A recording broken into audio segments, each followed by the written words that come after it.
Welcome back to Mike's RC Review, guys. Just wanted to sample the new suspension setup I've got, which is the Proline big bore scalar shocks, along with the hybridized King Spring dual springs from RC 4-wheel drive, just to give you a bit of a shakedown on how they are in the crawling or trail sites. So here goes. Hopefully you enjoy. It's going to be a short video, just a few minutes, just showing you guys how they work.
The only issue with a top heavy rig, guys, is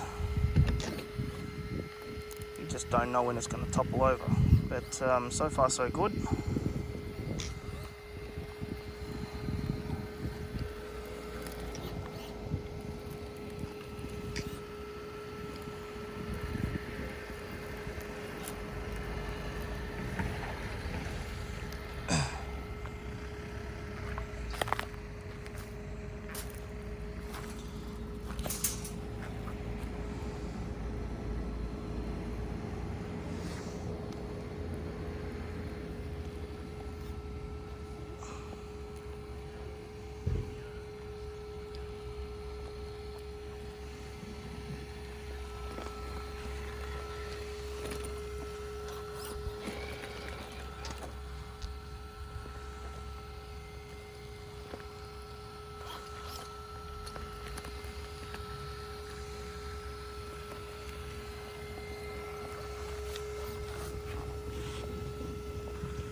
So with this setting, everything seems to be working just fine. It's just a matter of fine-tuning a few things and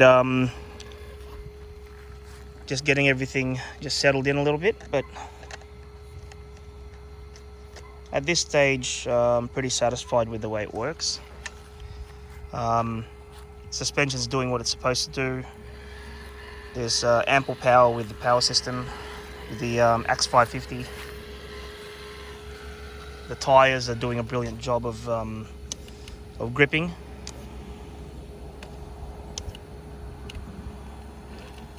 And the Traxxas is 2-speed transmission, and front and rear diff locks are also doing a brilliant job of making everything scale.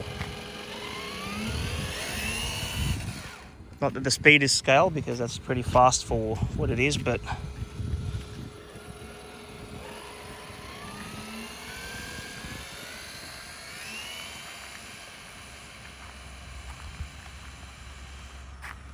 as you can see from there,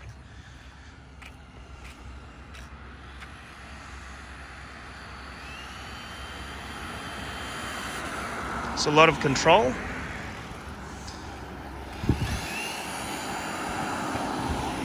So I'm very happy with the setup. There's a few more things that I've got to fine tune, but everything seems to be working just fine. There's a lot of punch in the Axe 550, and I'll demonstrate that to you once again. There you go. It's got so much punch that it actually does wheelies. So that's on second gear.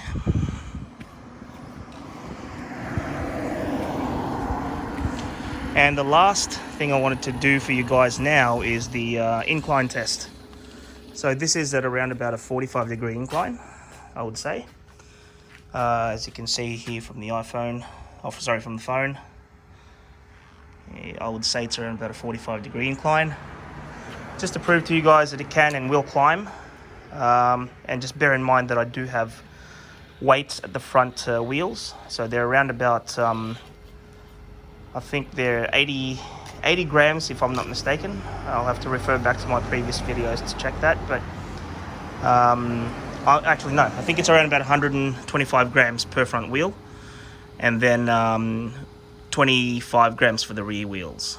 But just to demonstrate, and this is with open diffs, and just obviously the stock tire, or not stock tires, but with the KM3 BF Goodrich tires from Proline, and the composite shooter wheels from Proline as well. Now the drag brake, guys, is phenomenal on this thing. That's going up obviously forward, letting it go, no roll back whatsoever, not pressing anything. In fact, the tires are obviously doing their jobs in gripping. The rear one's flattening out a little bit there because of the elasticity of the rubber, obviously.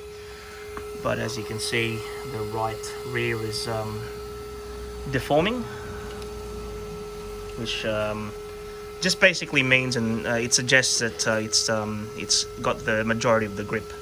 It's gripping more than every other wheel or tire. As it climbs on through. Now I'm taking a leap of faith here because it's a very expensive body now. Even though it is just Lexan, I've put a lot of upgrades on this and I don't want to damage it. But there you go. So no hold there whatsoever. Okay.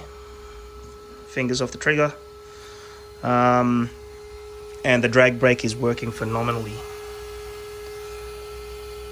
But as I keep saying, it is the one thing that that one YouTuber didn't actually complain on with the Axe 550 is the braking, or the drag brake. Because, I mean, why would you when you've got such brake force, such as that? But the other thing he complained upon was the modulation. Now, okay, let's demonstrate it.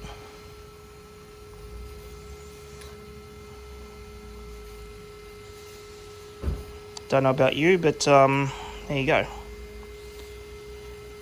And I know I've cracked on about this multiple times, like a broken record, but I was just kind of offended by it because, you see, it's one thing to be subjective and offer a review on a product, but it's another thing to be subjective but biased at the same time. Now, he was biased because, well, all of his rigs were powered by the Castle Mamba setup. And obviously, as a viewer of his video, I would say to myself, well, how can you be subjective and how can you be fair when it comes to a review if all of your products are obviously powered by Castle? Now, that leads me to believe that either A, he's been paid by Castle, or he's been sponsored by Castle, or the other thing is, well, he never gave Hobbywing Axe a fair go in the first place. So, but I'll do it in reverse just so I can demonstrate the drag brake for you. Now, it's a bit more dangerous in reverse because I don't have weight in the rear. All my weight is at the front of the rig, so I'm not gonna, don't think I'll go all the way up, but we'll see how far we can get. That's about as high as I'm comfortable in going. But this is more just to demonstrate the drag braking feature of the Hobbywing axe. It's not really to demonstrate the climb, because everybody knows that this thing will climb. You know, as high up as you want it to climb. As long as it's got grip, it'll climb. So, but just demonstrating the drag brake feature. I've got it set to, I think, 100%. It goes up to 125 if I'm not mistaken. But there you go.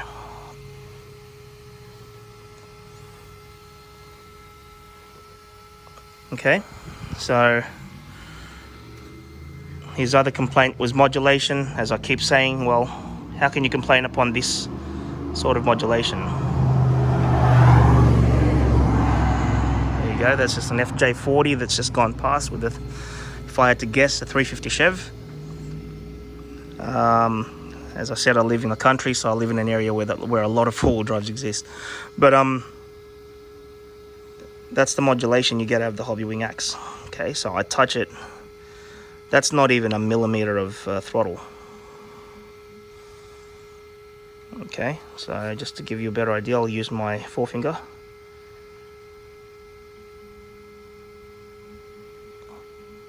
Okay. Now, if I'm not mistaken, modulation, or lack of, would be that kind of movement. Okay, that's not good modulation. Now, modulation, from what I understand, is smooth fluidity through throttle acceleration, and it's got this. So I don't know what he was on about, but at the end of the day, I guess he's open to his own interpretation and opinion. But as I said, if I had to guess, he would have been a lot more biased towards the Mamba system, because, well, he had like 20 trucks and all of them were powered by Mamba, whereas he probably put the Hobbywing in one of his trucks, and he called that a subjective, unbiased opinion, when, you know, to an outsider like me it is. So, as I said before, I have no issues whatsoever with Castle. In fact, I have used Castle for a lot of applications in my RC career. Like my plane right now, that is not electric, that's gas, but I used to also fly very, very big helicopters, like electric helicopters. My biggest one was pretty much almost the size of this. It was an Align T-Rex 800 Dominator. So to give you an idea, if you don't know what helicopters are in measurement, 800 means it had two, obviously being a helicopter, it's got blades. So each blade is 800 millimeters long, making those blades put together by two, because it was a twin blade, 1.6 meters. Now, so 1.6 meters in span, that's just the wing of the helicopter. Now, a lot of people think that helicopters don't have wings. They actually do. Each blade is a rotating wing. That's why they call them rotary wings. So if you can imagine the blade that spins, each of them are wings, okay, that they're just spinning. If you look at a helicopter blade, it's actually the same as the wing of a plane. Okay, you've got a leading edge, trailing edge, and it's the same shape as the plane's wings, except the only difference is they rotate, okay, and they're a lot thinner in chord. But, okay, so getting a little bit beyond myself there, but so the big helicopters I used to fly, they were actually powered by Castle ESCs, and I swore by them. In the 15 or so helicopters I've owned at one time, and at the same time, all of them were Castle, bar one of them. I had a Goblin SAB, which I experimented with another ESC and PAL unit. So the Castle systems were powering a Castle motor and a Castle ESC, and then I had a few of them that were powered by ESC, Castle ESCs, but Align engine or motors, and then the other one I had was a Contronic and Scorpion setup. But out of all of those helicopters, I would have sworn by the Castles any day of the year. So by no shape or form am I negative towards Castle. I'm just saying, if you're going to make a review on, if you're going to do a review on something, make it unbiased. And obviously, when you're reviewing something, there are going to be people out there that are going to question your review, which even my one.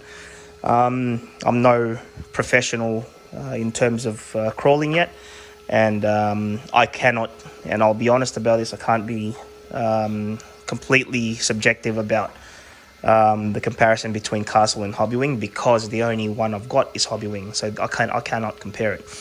Whereas he could, because he had both. But I think he was a little bit unfair in saying that the Hobbywing axe wasn't as good, because from where I stood in watching the video, it was. Okay, and I say that every time because the modularity in this is amazing. The drag braking in this is amazing.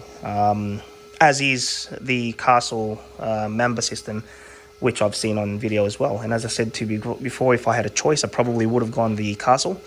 But because I didn't, I had to go the Hobbywing. And in doing so, I think for me, it did myself a favor, because I love this Hobbywing axe system. But I would also be, if I was reviewing them both, I would be subjective and say, if it was true, that the modularity was worse on the Hobbywing, I'd say it. But at the moment I cannot, and I will in the future do a review between both, because in my next build I will on purpose choose a Castle Mamba. Even though I love the Hobbywing, obviously I want something different, and I want to obviously try something different. So hopefully I'll be able to make the best review that I can with the Hobbywing Axe 550 versus the comparative Castle Mamba system.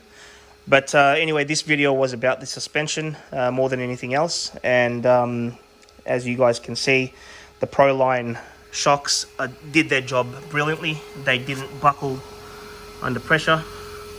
I've got the articulation that I want, which there you go.